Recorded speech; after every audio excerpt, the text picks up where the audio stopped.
Thanks for listening to the Thyroid Fixxr podcast with your host, me, Dr. Amie Hornaman, aka the Thyroid Fixxr, functional medicine practitioner, hormone and weight loss expert. We're talking all things thyroid, hormone, and health related in order to empower, educate, and transform you. So if you're ready to get your life back, let's get started.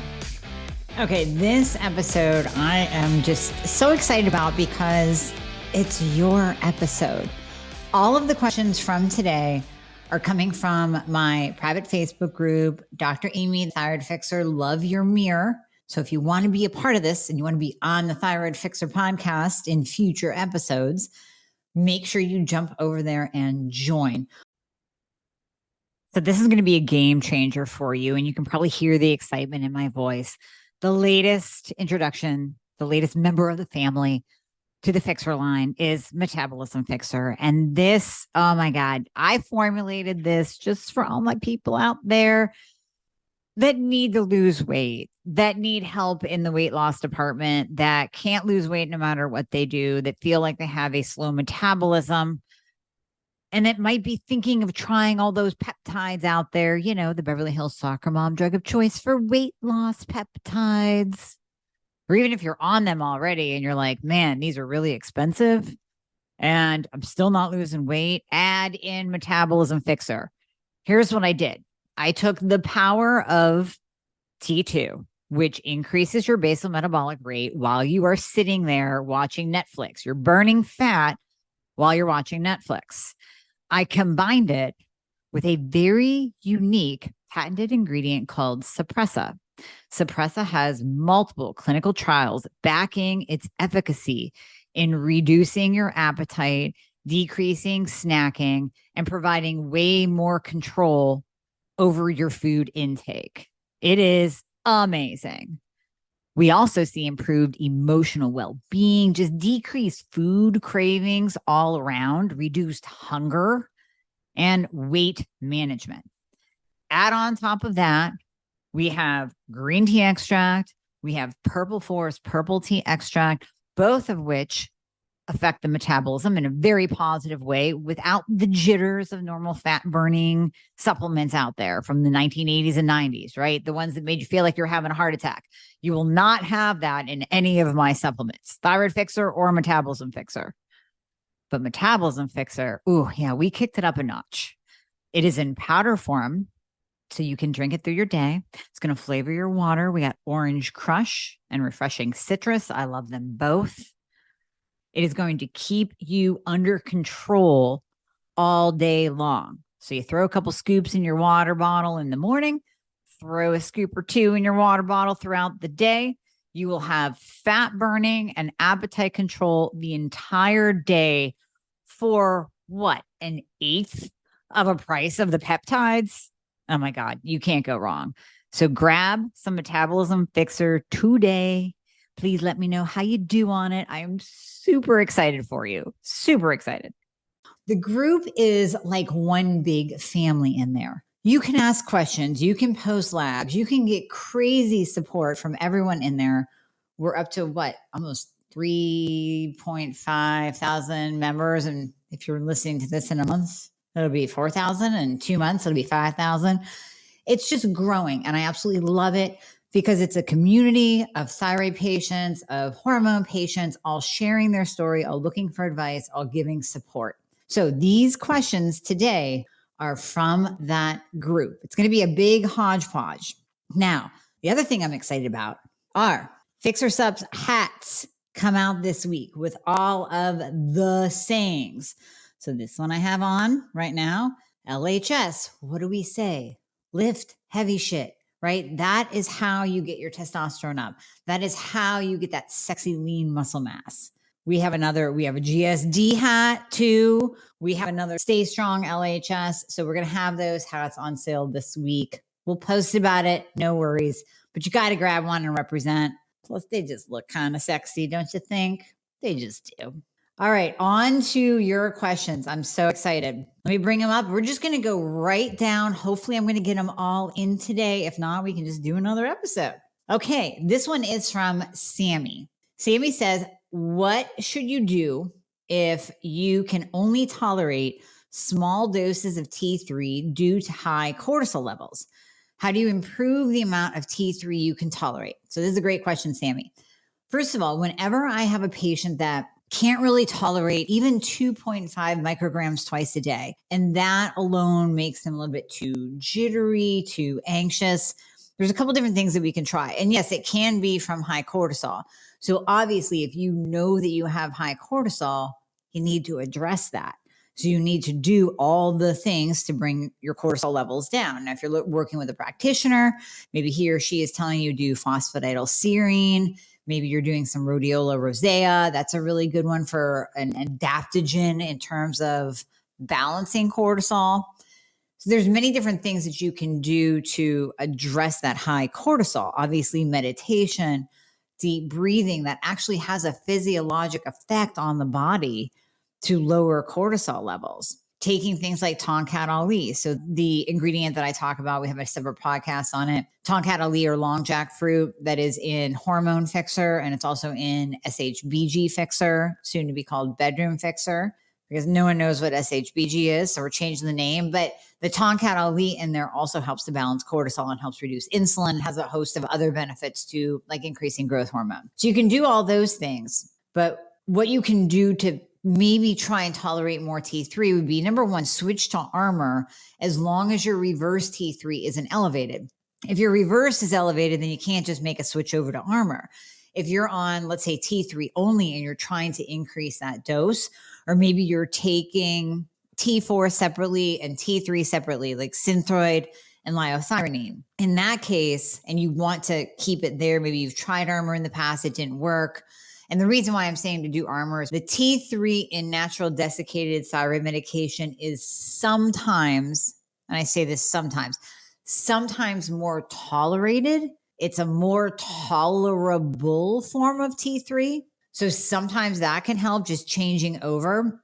And then the other thing you can do is to look at your gut, because when someone has a really messed up gut, dysbiosis, H. pylori, SIBO, candida, then we find that absorption of the T3 it doesn't work as well. It's not absorbed through the gut lining, or it's too quickly absorbed. And people with gut issues, they're just more sensitive because 90% of your serotonin is made in your gut anyways. So when you have a dysbiotic gut, that's going to affect absorption of the T3. It's also going to affect your mood. So you might be sitting there thinking, oh my gosh, I can't tolerate this T3 because I'm so anxious and I feel like I'm crawling out of my skin, when in reality, it's because you're not even getting the proper amount of serotonin production because your gut is a mess. So those are just some tips, Sammy, that you can certainly start off with. Obviously, taking T2, thyroid Fixxr, that is going to help with your basal metabolic rate as well as your mitochondria. So even if you can't take T3, and here's the beauty of T2, for those who can't tolerate a higher dose of T3, it's going to have the beneficial effects on the body, like increasing your metabolism, like increasing your ATP and improving your energy, without the jitteriness, without the thyromimetic effects, without the cardiovascular effects of increased heart rate, if that's what you're experiencing. So that is one way to get all the benefits, especially, and you know what, I'm glad you're bringing this up because I didn't even think about that in that chart that we have of who should take thyroid Fixxr. I didn't even think to put on there those who don't tolerate higher doses of T3. And that's absolutely a category that we should add, because there are many people out there that just simply cannot tolerate going up in T3. They're very sensitive to medication. So you can get that same benefit with T2 without even needing to go up in your T3 dose. All right, this next one is from Paige. I'm 21 and I have no period. How can I get it back? Should I be taking estrogen, progesterone, and testosterone? Woo, Paige. Okay, girl. So first of all, we need to start somewhere. We need to start with your thyroid. Whenever you are not having a cycle, and especially if you're as young as you are, we want to check for PCOS, polycystic ovarian syndrome. So we want to definitely test your estrogen, your progesterone, your free and total testosterone, your DHEA, your sex hormone binding globulin, because in your case, your SHBG might be low, and that causes more androgens to be released. that high androgen, that's why we're testing the free and total testosterone and DHEA, those high androgens in the case of PCOS can also contribute to insulin resistance and mess up your cycles. So with PCOS, we normally see irregular or non-existent cycles. We see sometimes acne, weight gain, the insulin resistance, a little bit of hirsutism, the chin hair growth, and a little bit of mustache, chin, sideburns, that kind of dark hair growth. Sometimes we'll see that darkening of the skin. So we want to check you for PCOS. We want to check your hormone levels. We want to check your thyroid levels. We want to check your insulin levels. And then make sure that that's all balanced, because really when you start there and you start addressing those things that we're finding, and when you test thoroughly, Paige, there's going to be an answer, right? Because it's not normal for a 21-year-old to not have their cycle. Now, I will say this.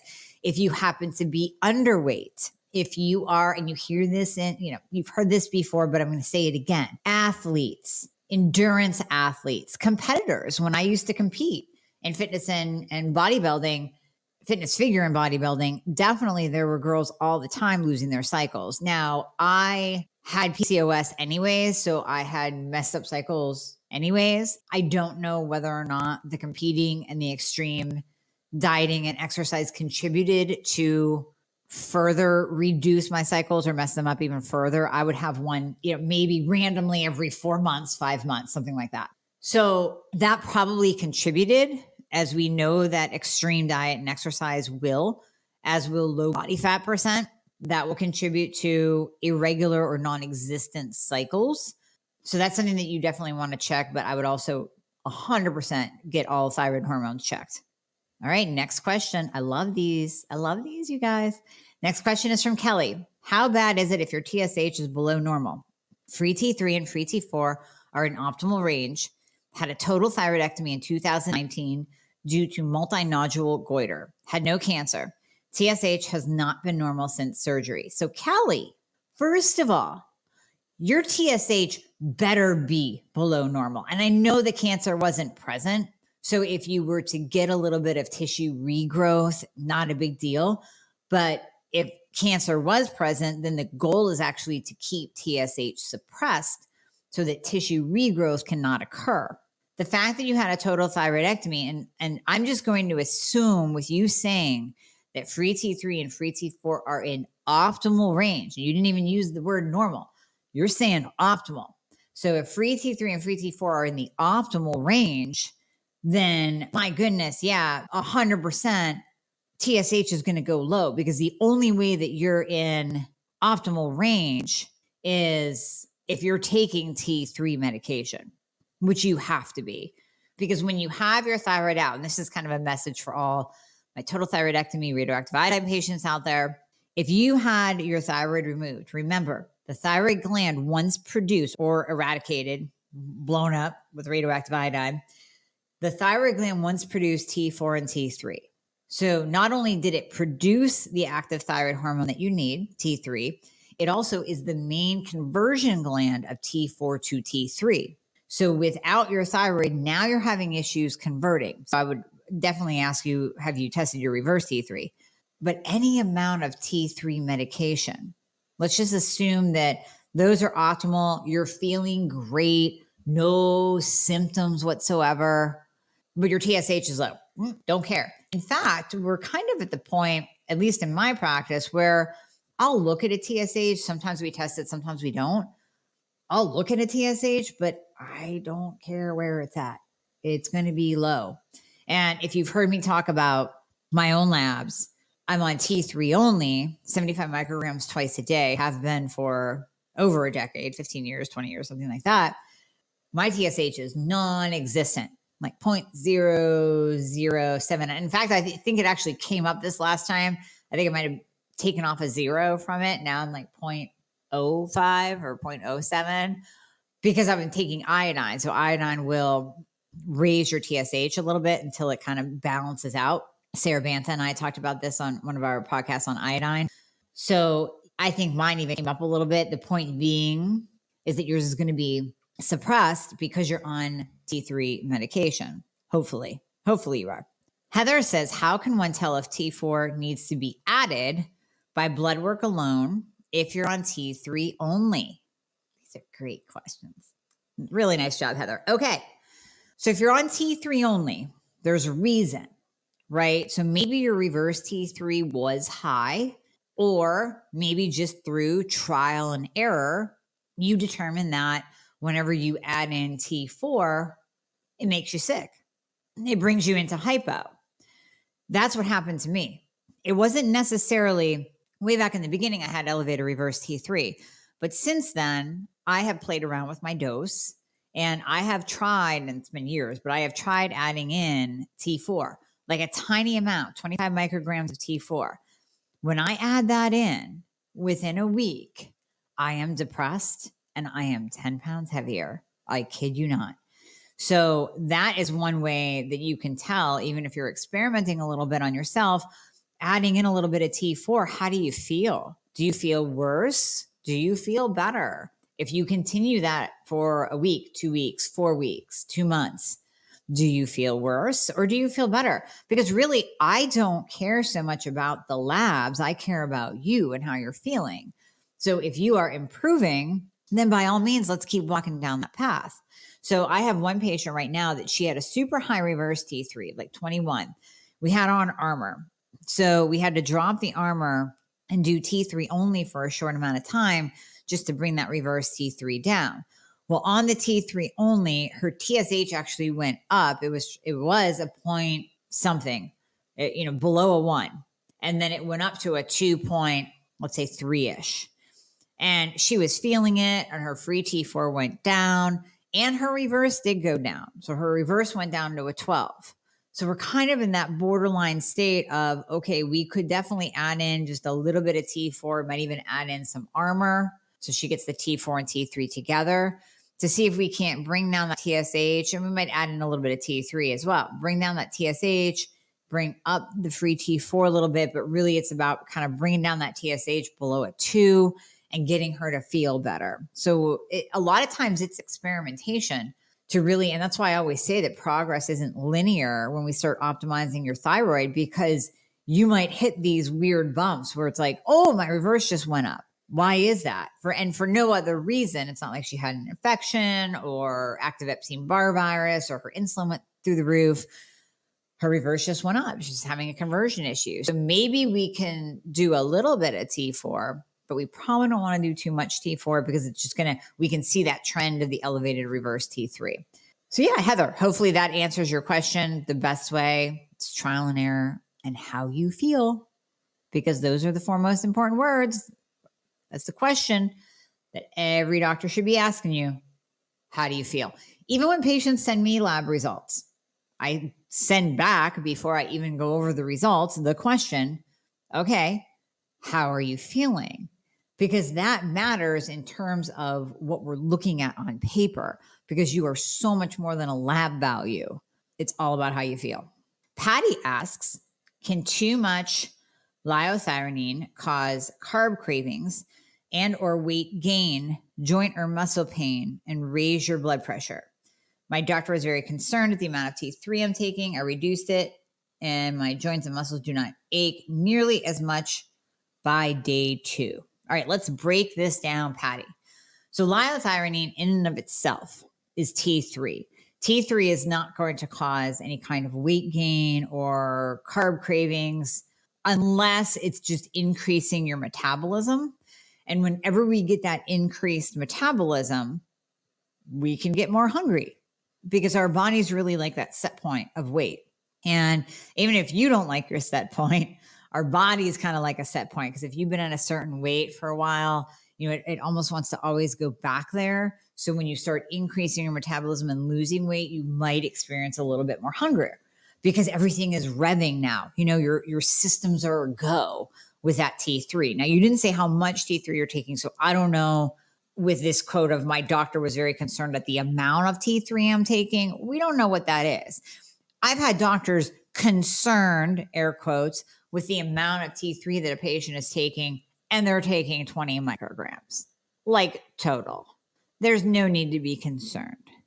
So it kind of depends on how much you're taking. Now, part 2 of this answer is maybe it is the fillers in the liothyronine that you are reacting to. There are less fillers in generic T3 than the amount of fillers in brand Cytomel. As per a few years ago with a chart that came out showing the fillers, they could have changed this by now.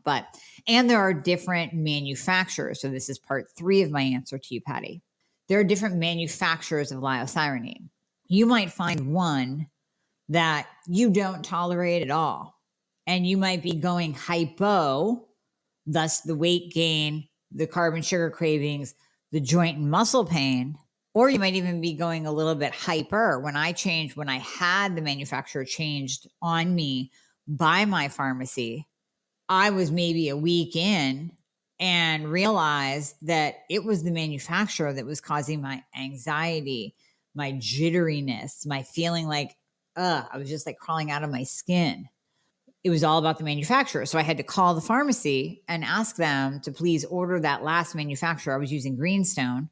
Please order that last manufacturer because I don't tolerate this new one. And the pills look different too. So it could be the manufacturer. It could be the fillers. I hate to see you move to compounded T3 because that's usually not strong enough, and it usually pushes people into hypo. I really don't like slow release T3 because what they put in it to make it a slow release form slows the absorption. So a 10 microgram compounded T3, you might be getting 5 to 7 of those micrograms. Maybe. I would argue maybe even less, because every single one of my patients that have come to me on compounded come to me hypo, and they're feeling like garbage. So it could be that you need to change over if it is indeed the fillers. Now, liothyronine T3 in and of itself will, in a good way, raise your blood pressure because it's bringing you out of low and slow. So the vitals that we check are heart rate, morning body temperature, and body temperature of the day as you're taking your T3, as well as blood pressure. And we want all of those to go up because when you're down here in hypo mode and you're low and slow, all of those are very low. So I will have some patients say, oh my God, my heart's racing. I go, what is it? They're like, it's 70. I'm like, okay, you're normal now because your heart rate was once 50 and your body temp was 96. So everything is coming up out of the basement, out of that low and slow mode, into a higher metabolism and increased blood pressure, increased heart rate, increased body temperature. So it could be kind of a good thing, Patty, that your BP is going up, but the joints, the muscles, that going down on day 2, that is speaking more to me like fillers. I mean, that's just sounding more like the fillers in the medication itself. So, okay. This question is very important because I think it's going to speak to many of you. Leslie asked, can thyroid Fixxr cause GI issues? I have heartburn when I take the supplement. I took it for 1.5 weeks, had heartburn, stopped, no heartburn. Started again, started the heartburn. So I asked her before we came on here, are you taking it with food? Because there's nothing in it that would cause heartburn. So I'm wondering if you're taking it on too empty of a stomach. And sure enough, Leslie says, yep, I've been taking it on empty stomach. I usually fast until 1 p.m. and sometimes later when I only have one meal. I'll definitely try taking it with food. Yeah. So when you're taking any supplement, it can be mine, it can be any supplement at all. I do recommend taking supplements with some kind of food. So even if you are, if you're fasting, I know you don't really want to necessarily break the fast, but Leslie, I would encourage you to listen to my intermittent fasting podcast from last week, because if you're doing an OMAD, if you're doing 1 meal a day, there's no way you are getting in the amount of protein required by your body. And you're going to start losing hair. You're going to start losing muscle tissue. You need those amino acids and you need that protein as a building block for that sexy lean muscle, for good quality hair. I mean, a lot of thyroid patients are complaining about the hair loss. Yeah, it could be thyroid. It could be that you're not getting enough protein, because you ladies are notorious, and I'm in the camp too, so I'm not standing on a pedestal at all, notorious for not taking in enough protein on a daily basis. You should be getting in 1 gram per pound of lean body mass. Let's say you're 140, but your happy weight is 120.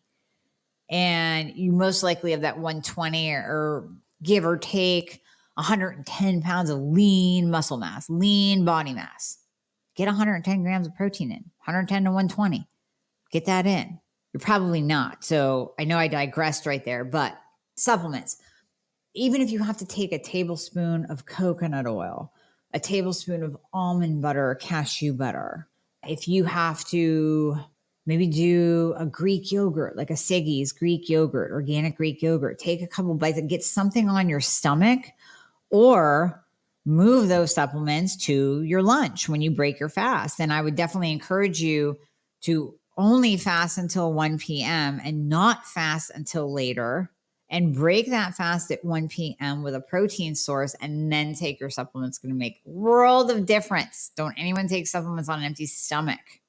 All right, Cassidy, recommended carb intake for the rare hypo patient who isn't insulin resistant, has no thyroid antibodies, aka no Hashi, and has good A1C levels. Yay. Is berberine beneficial? Recommended if you're not insulin resistant. All right, Cassie, you're not that rare. I do have hypo patients that, 10%. Okay, you're in the 10% who are not insulin resistant. Beautiful A1C, insulin below a 6, no thyroid antibodies. The question becomes, do you have to lose weight? Do you want to lose weight? Is that a goal of yours? Or are you also a hypo patient that has a pretty steady weight? If you're not insulin resistant, you can absolutely take in a little bit more carbs. I would still stay in the paleo realm. So you're still gluten-free, you're focused on protein, you're focused on the good quality fats. Maybe you're throwing in the good carbohydrate sources too. So you're increasing your carb sources, maybe with more vegetables, some dark chocolate, some sweet potatoes, maybe a regular potato. You're increasing your carbohydrate intake with really good sources of non-processed carbohydrates.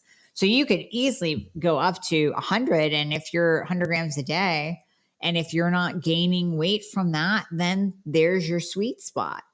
If you are going above that and taking in more carbs, even though you're not insulin resistant, and you're gaining weight, then you want to reduce those carbohydrates, or really take a good look at your macros to see exactly, and all of your nutrients, to really see where you are falling. So it kind of depends on your goals.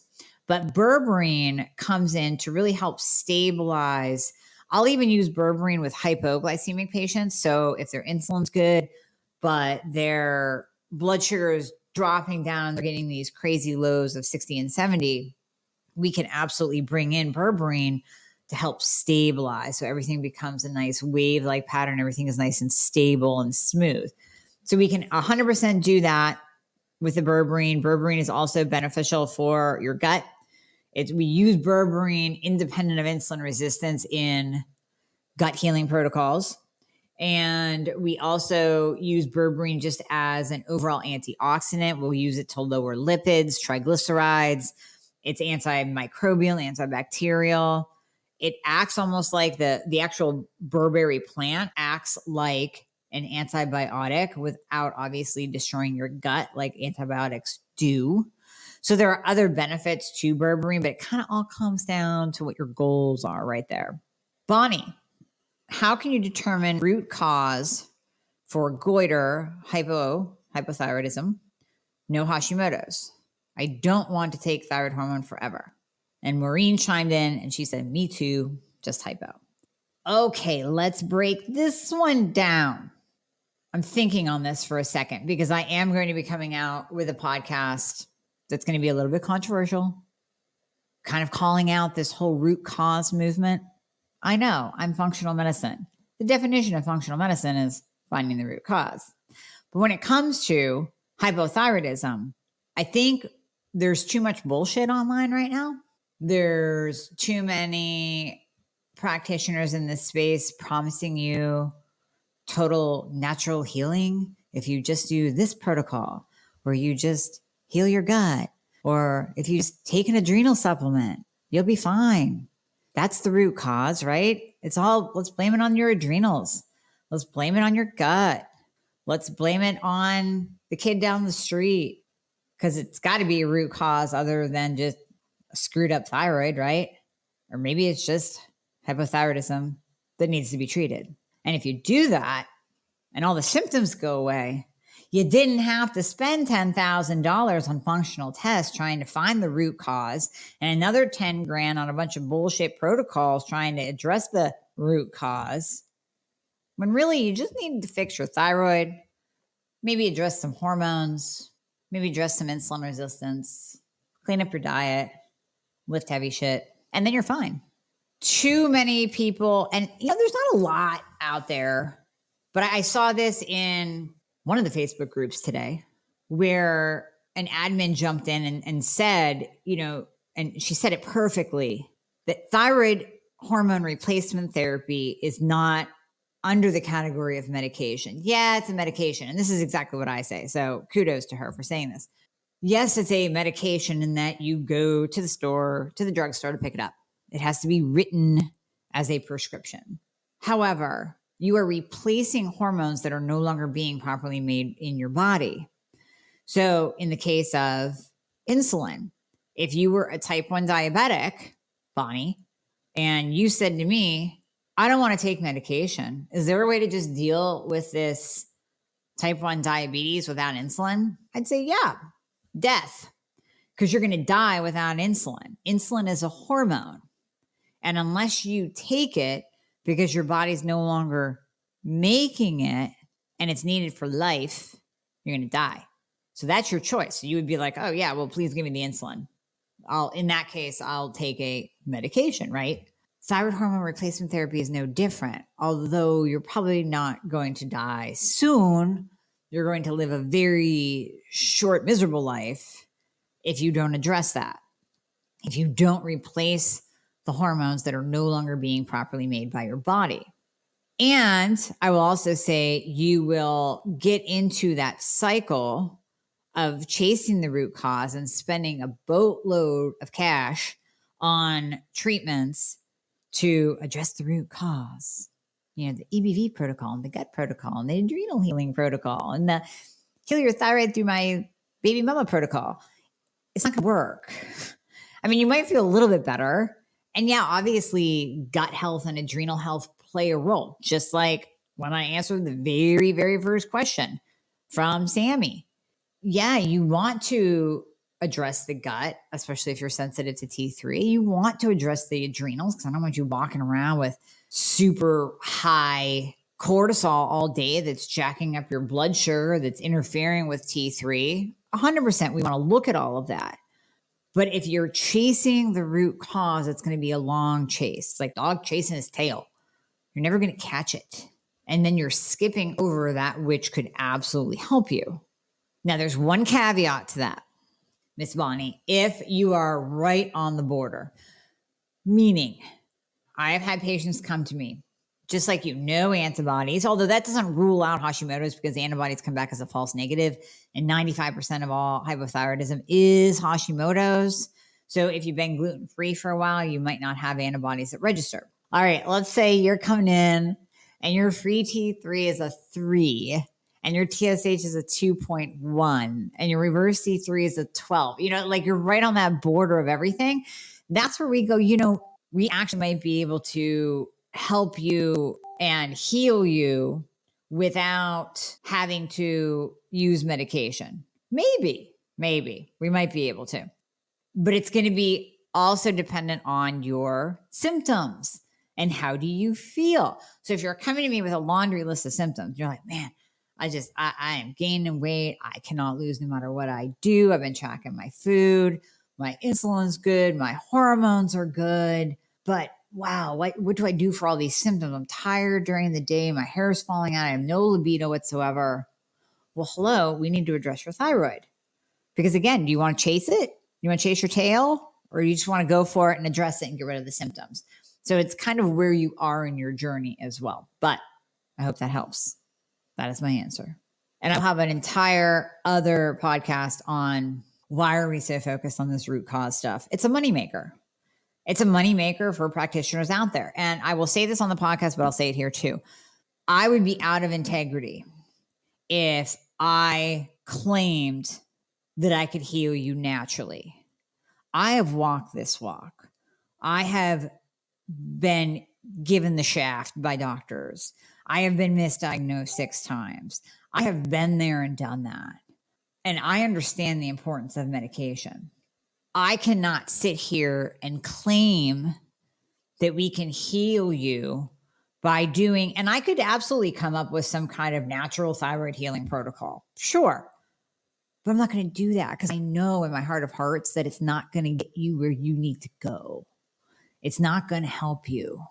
And when you look at all of the patients that I've treated, it's the whole both and. It's the both and theory.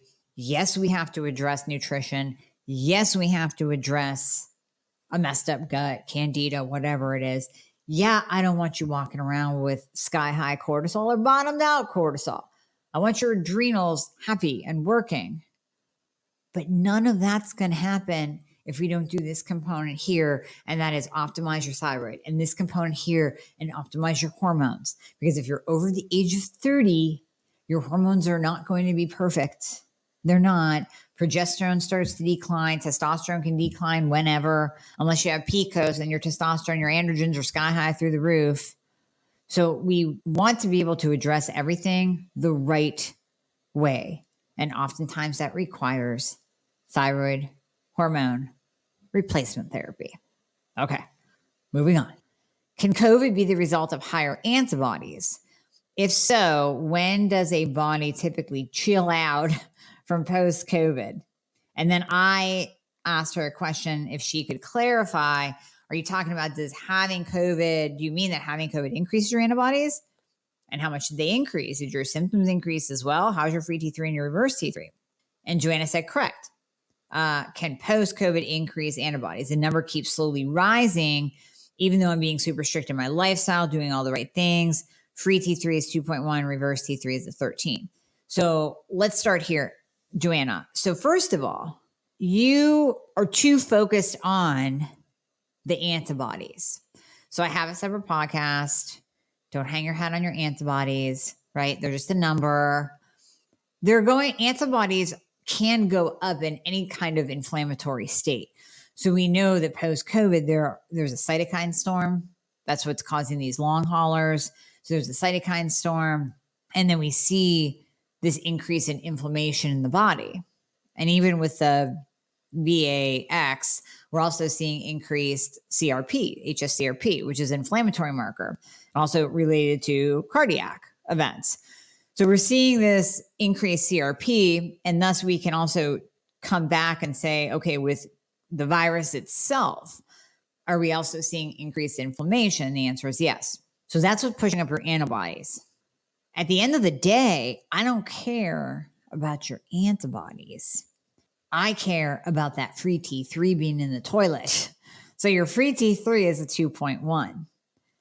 That's what we have to look at and treat. Now, Elle Russ and I have talked about this as well. Sometimes during sickness, maybe during COVID, you might have needed at that time a little bit more T3. So if your free T3 was a 3.5 and you had no symptoms and then you got COVID and bam, now you have all these symptoms and your free T3 tanked.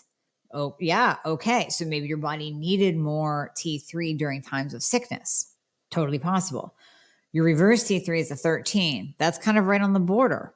So you didn't say what medication and what dose you're on, but all of that would come into play as well. So what I would do is, stick with your lifestyle of lowering stress, getting good sleep, all of the things, but you really want to kind of revisit your medication and your dose and maybe change that up. And hopefully your doctor is open to that. If not, reach out to me. But I would definitely do that. I would add in C60 Purple Power. I carry it on my store because I believe in it so much. It is, amazing at lowering inflammation. So my friend Jess owns the company and she sent me a couple of bottles of C60 after I had COVID last August. And I was chugging that. I mean, I was taking more than the recommended dose because it's such an amazing product at lowering inflammation and keeping that cytokine storm at bay. And also helps with hair too, by the way. So those of you suffering from thyroid hair loss, C60 Purple Power, it's on my store. I would add that in for sure because that's going to just lower your whole body inflammation.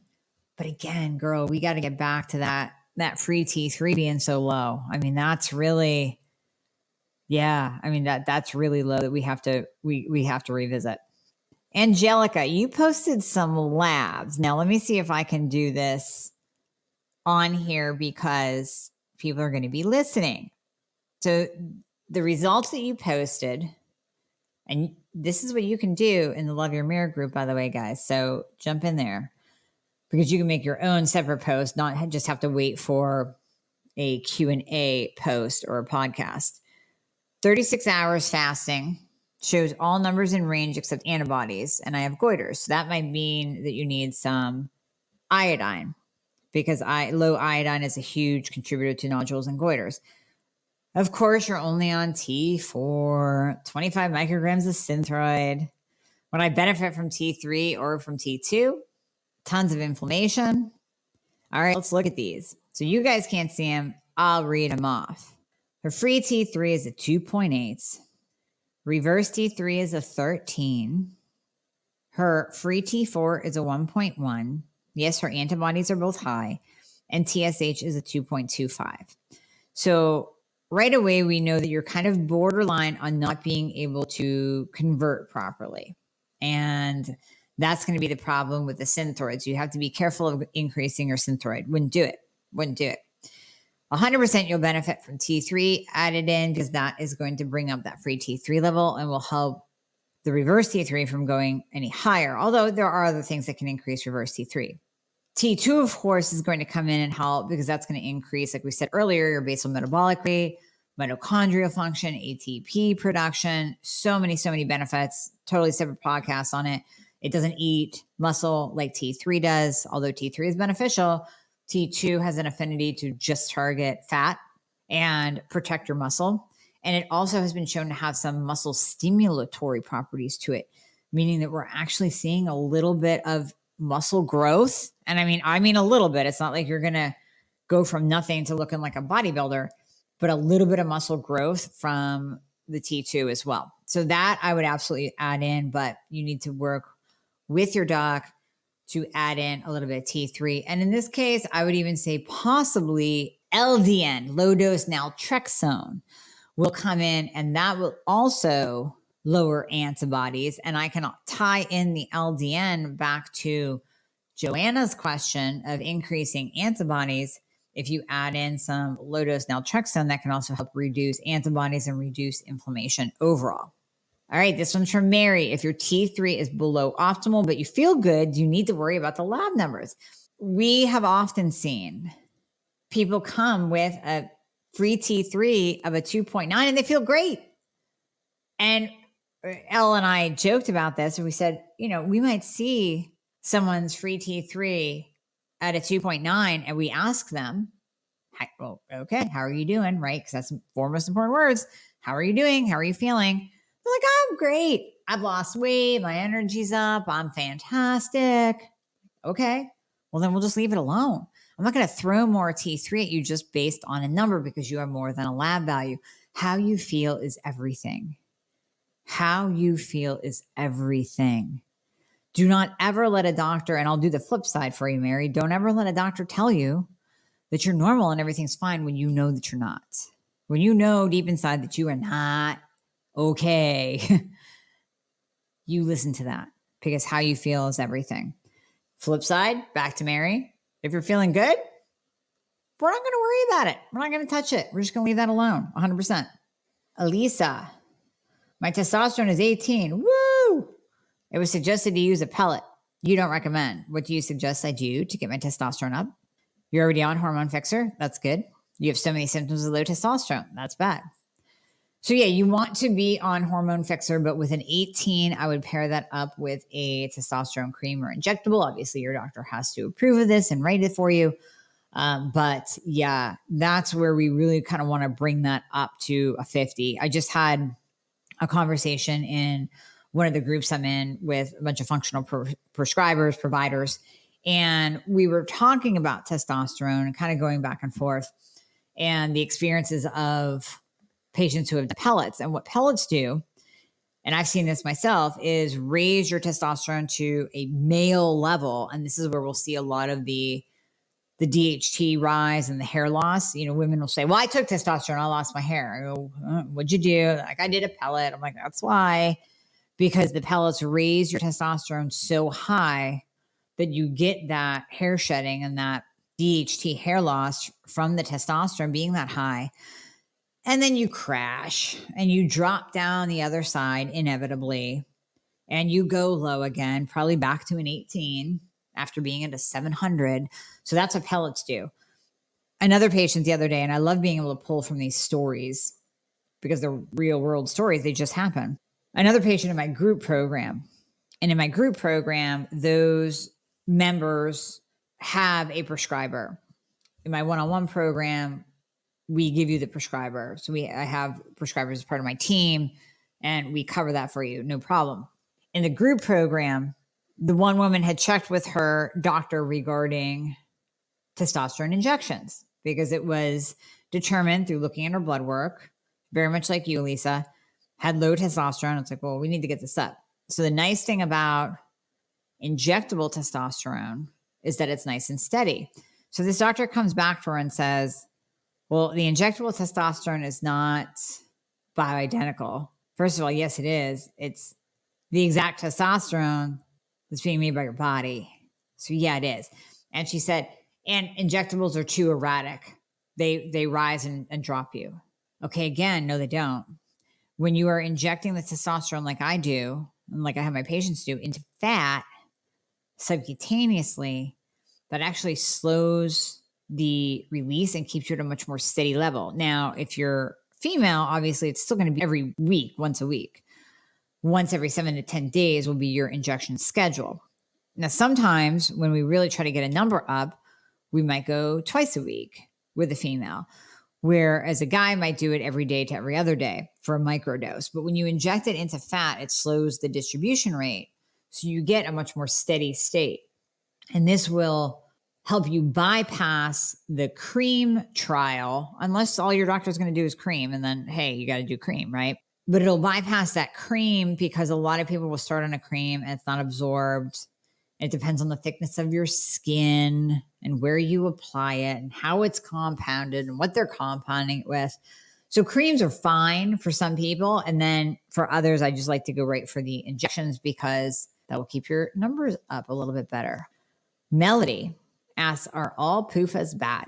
Just wondering about the health advice for people having flaxseed oil, evening primrose oil, borage oil, ALA, nuts and seeds, especially nut and seed milks and flour is popular in keto. Aren't those fats supposed to be good for you? I'm confused. Melody, I am going to be, and this will be coming up in January, so it might not be released until maybe February, but I am going to be interviewing Dr. Lane Norton. And he is, I'm smiling right now if you're listening to this, because the dude is brilliant and he has no bullshit whatsoever. So what I love about him, he's a bodybuilder, powerlifter too, got his PhD, nutrition. I mean, he's just a brainiac, biochemistry, everything. And he will break down a study and rip it to shreds. And it's interesting because a lot of the concepts, and I told him, I said, when I have you on, I'm going to eat some crow on a couple things, because the way that he broke down these studies, it's like, wait a minute. Maybe we all are wrong here. So you have to keep an open mind. But one of the things he talks about is PUFAs and the difference between saturated fatty acids and polyunsaturated fatty acids. And it's really kind of about the balance in your life. So, and this is a tough question to answer because I see where he's coming from with this, right? I see him breaking down the studies and I step back and I go, you know what? Maybe there's something to this. But then you hear so many people, Ben Azadi, Dr. Shanahan, Talk about PUFAs, and PUFAs go poof. And that's what causes the oxidative stress in your body and the inflammation. I think, honestly, and this is going to go against everything that you hear in this functional world, but how about some moderation? How about you just live life and not overly focus on the PUFAs? So if you want some nuts and seeds and you want to cook with almond flour, go ahead and do that. And don't confuse it. I mean, unless you are reacting to oxalates, and that has nothing to do with the PUFAs. That's totally separate. The oxalates that are in like spinach and kale and almonds, yeah, okay, if you're reacting to those, take them out. But otherwise, enjoy your nut milk, enjoy your seed milk, enjoy your nut flour. How about use some olive oil? Maybe a little bit of flax. How about you just avoid the canola oil? Because that's just garbage, right? I mean, there's no two ways about that. Just avoid the corn oil and the canola oil. Sunflower oil, safflower oil, I don't know, just moderation. How many of you are actually cooking with sunflower and safflower oil? You know, add in some avocado oil, add in some coconut oil, because that's good for you too. Linoleic acid in it's fantastic. Balance. Yeah, on the one hand, put away the Fry Daddy from 1985. Don't use the vegetable oil. Don't use canola oil to cook with. Don't get out your Betty Crocker book that calls for a cup of Crisco. Use butter instead. Find the balance somewhere in between. So you're not hyper focused on avoiding the PUFAs and then you have a crap ton of saturated fat. Find the balance. What are your thoughts about GLP-1 receptor agonist medications for insulin resistance and weight loss? Like Ozempic, Ribellus, there's a new one, Mounjaro out. 12 years ago, I tried metformin, had horrible side effects, refused to take it, made a decision to change my diet and lifestyle. She's been able to manage it, did intermittent fasting, keto, as well as wearing a CGM, was not enough. So she gave in to taking Ribellus, which is not a common one. Or maybe it is a common one, but I'm in the peptide world of semaglutide and tirzepatide, which is Ozempic and Mounjaro. I'm on a very low dose of 3 milligrams for the first 30 days, and it will be increased to 7. Many people have had great success with lowering A1C and weight loss. My concerns are the GI side effects and possible thyroid tumors. So only seen in rat studies. You're correct. So Joanne, I've tried Mounjaro. It absolutely freaking works. I've had patients that tried semaglutide, Ozempic. It absolutely works. We will not use it long-term for anyone that has had medullary thyroid cancer. That is a contraindication, 100%. It's not going to spontaneously cause a thyroid tumor if you have not had a previous history of. And I would say any of these once a week injectables, you're going to be using it short term. You know, I mean, listen, unless you are a full-blown diabetic, your insulin is through the roof. You know, it's coming in at 50, 100. Your A1C is above a 6. Then yeah, you might be on it longer term, but eventually I would like to work everyone down to kind of using it as maintenance. Do one injectable once a month. So you're doing, you know, it's a once a week injectable. It lasts a week. So you're getting in a week, maybe 2 per month of the semaglutide, the Ribellus, whatever it is, Ozempic, Mounjaro, and then you're taking a break. So that's where you kind of want to work towards is that maintenance phase, that kind of biohacking phase where we're taking it for weight maintenance, weight steadiness, but also the protection of the brain, the cardiovascular protection, the reduction of cancer because you don't have an elevated A1C and insulin. So I do like them. The latest one, Mounjaro, has less GI side effects. So the semaglutide, you get nauseous. I mean, hands down. The Mounjaro can still cause some nausea in certain people, but where the semaglutide is 90% nausea rate, especially the first week or two as you're getting used to it, the Mounjaro, the tirzepatide is like a 10% nausea rate. Some people will still get it and some people won't. And then you can also take the berberine with it, but I always tell people to watch your blood sugar when you are taking the berberine because that can drop your blood sugar too low and you might not feel very good. All right, we are done. I didn't even get to the questions in the comments section. Anyone who made them over there, make sure that you jump to the Dr. Amie Thyroid Fixxr Love Your Mirror group because I want you all to love your mirror. when you look in it, and join there. And we will absolutely do this again because it was so much fun. And I want to be able to answer your questions. You're the listener. You're the patient. I want to hear from you. I don't want to be chattering up here about, EMFs. And you're like, can we talk about thyroid medication and COVID and peptides and T3 and sensitivity? And yeah, let's do it. So jump in that group. We're going to do this again 100%. Been so much fun. Hey guys, thank you so much for listening to the podcast. I hope you loved it. And as always, if you would be so kind to leave a review if you are listening on Apple Podcasts, that would be absolutely amazing. I read all of them. Also, anything that you hear on this podcast is not intended to diagnose or treat any kind of medical condition. So we always recommend that you check with your medical provider, your doctor, your nurse practitioner before implementing anything that you hear on this podcast. And if you want to find out more about working together, you can click the link below in the show notes to book a discovery call. And there you'll be talking to a member of my team. They are an extension of me. They are amazing. And you and I will talk after that once we get you all signed up and you and I get to work together. All right. I hope to see you soon.